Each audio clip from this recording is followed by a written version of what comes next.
And, there's a looming ball-headed, headband-wielding presence in Chicago. Welcome to Full Court Fits, the show that takes you around the world of NBA fashion while bringing you the greatest, latest news in sneaker culture. Today, I'm Big Waz. Let's go. All right, let's get right into Cop or Drop. First up, Bradley Beal of the Washington Wizards in a Supreme jacket. It's got the multicolor. Kind of reminds me of the cross color. Those of you who were washed like me and grew up in the 90s, you'll remember Cross Color was a very legendary brand. Of course, he's rocking the Nike Sakai LD waffle sneaker. Look, I hate matchy-matchy. Y'all know that already. I guess if this was 2002, people would be going crazy with the fact that this dude knew how to color coordinate a jacket with some kicks. Look at that expression from Bradley Beal. He's not happy at all. The supreme of it all is just so fraught. I get it. If I made a brand that was worthy of being bought out for hundreds of millions, if not billions of dollars, I too would probably do the same thing. But I don't know how you could wear Supreme these days and not feel kind of icky about it. I'm dropping this fit. Next up, we have Josh Christopher of the Houston Rockets. Here we see him in Prada, in what, has kind of got a race car jacket vibe to it. Not mad at the jacket. Gallery department pants. Look, just give it a rest, guys. Just the idea that you would pay $1,300 or so, or whatever the ridiculous price tag is, on these god-awful carpenter pants. I just don't get it. I know you guys are affluent and you can do what you want, but the gallery department, it's wearing me thin. Of course, the Virgil dunks. Rest in peace to the legend. Obviously, we're feeling those. The gallery department of it all is just, I got fatigued with these homies, man. God bless, make your paper, but do something different, dropping it.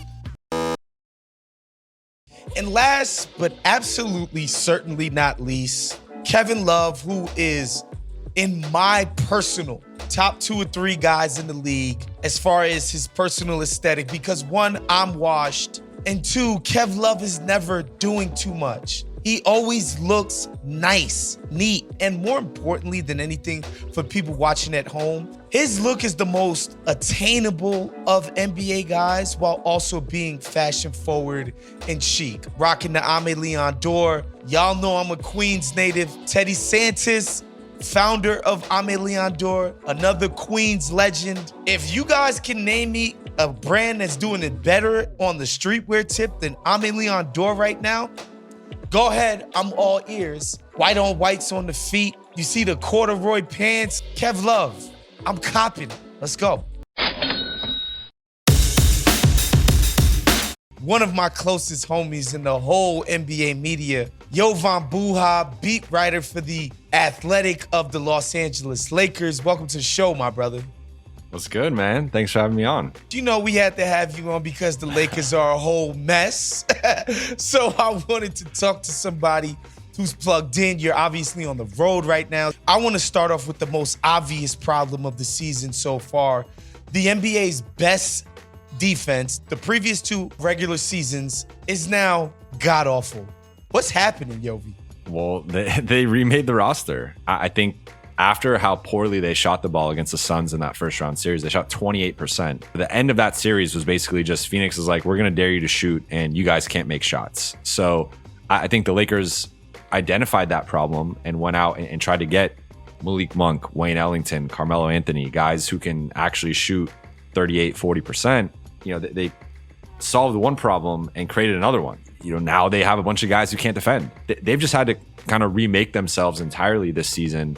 And thus far, it has not worked. Talk about the pros and the cons of the Westbrook deal. Because again, the trade that brought him in and the subsequent moves afterwards of letting Caruso go, of getting rid of Kuzma, of getting rid of KCP, that severely downgraded the defense.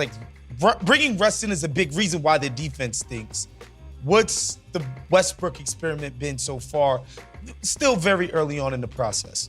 He's actually been playing much better the past 2.5 weeks, and I do think he deserves credit because he's single-handedly helped them win certain games. I think the thing that the Lakers are still figuring out is the best way for him and LeBron to coexist, because I do think you see a lot of his success comes when LeBron is off the floor. You kind of expected that, right? Like, you know Russ can run the show when he has the ball, but it's just what is he doing off the ball? I think overall you're seeing a progression from him. We saw similar stuff in Houston and Washington. He was really bad first month or two in both of those stops, progressively played better. And the one thing that I think the Lakers have to change and really stick to is, like, you have to play small with Russ. To unlock Russell Westbrook, you need to play small, you need to play fast. And I think they're finally learning that a quarter of the way into the season. I really would like to know, what's your sense from people that you're talking to about the decision to just let Alex Caruso, just walk out of the freaking building? I think this has been probably the worst case scenario. Alex went in and kind of changed the culture in Chicago. And it's not just the defense. Like, this dude, he's a two-way player. And he's a finisher. He can finish and he can push and create. So he wasn't a starting level point guard offensively, but I think the defense that he brought, and then the underrated ability, like, you know, he turned himself into a 40% three-point shooter. He turned himself into a guy who can run pick and rolls and dump off pocket passes, like all those things. So to me, it was a no-brainer. Even the contract he got from Chicago, I had heard that he might get more than that during the season, and I was expecting him to get more than that. And the fact that that figure was more than the Lakers were willing to pay him, I was shocked by, honestly. But yeah, I mean, ultimately it came down to, they did the Westbrook trade that added an extra almost 10 million in salary on their books. That's kind of the domino of it too, is it's like, you don't do the Westbrook trade, you do the Buddy Hield trade, you save money, you can keep KCP, you can keep your first round pick, you can re-sign Alex, and I think you have a deeper and more balanced two-way roster. You do the Westbrook trade, now all of a sudden you have to pick THT or Alex. Well, THT's a clutch guy. We know that's a dynamic there. The younger guy, I think, trying to find the balance of the future versus the present. But to me, it's like, you got to go all in on the present, because you don't know this championship window with LeBron and AD and Russ. It's 2 years, right? So why not go for the guy who's better right now, who will help you win right now? The Bulls are at the top of the East. The Lakers are, middle of the West right now, and it just looks like a giant mistake. That sound you just heard, Jovan, is Laker fans across the city banging their heads against the wall. I do want to talk about this new project you're doing at The Athletic under the culture vertical. I'm really excited about it. Tell me what you got going on, bro. Yeah, so we got a new podcast dropping on December 19th. It's called Stargazing. It's a video podcast where I interview different figures and influencers in NBA culture. So we're talking barbers, stylists, trainers, influencers, and just talk to them about basically how they got their jobs and their journeys. I think there's also an aspirational quality to it, where we get into some of the secrets to people's success and kind of what's worked for them. And so I'm really excited about it. This is something I've been working on for 2 years now, and really just getting this off the ground. So I'm really, really excited for the launch. I'm really excited to see what you do with this. Jovan, my boy, thank you for coming on. You're one of the best looking people in the industry. You're making my show hotter just by being on it. Love you, my boy. Thank you for coming on, man.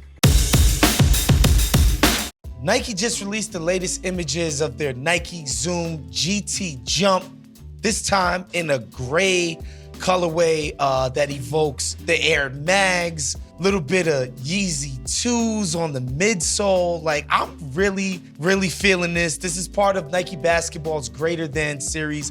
We covered that on a previous episode of Full Court Fits. Nike, unlike pretty much everybody else in the basketball sneaker space, is the only ones that are making any kind of concerted investment in non-SIG shoes. And I, for one, am really happy about it. Obviously, they're gonna make the KDs and the Giannis's and the Kyries and the LeBrons, but in previous years, they kind of just slacked off on a lot of the basketball products. But to see them dive headfirst into these joints, I know Nike basketball sneakers are not as in vogue as they used to be, but guess what, youngins? We wouldn't have a fucking sneaker culture at all if it wasn't for Nike basketball and the lineage of just legendary shoes. But yeah, I'm really digging these kicks. All right, guys, that's our show for today. Please make sure you subscribe to The Ringer's YouTube page. Put the notification on so that every single time, every Friday afternoon when Full Court Fits drops, You're being alerted to it. We'll see you guys next week. We're out of here. Peace.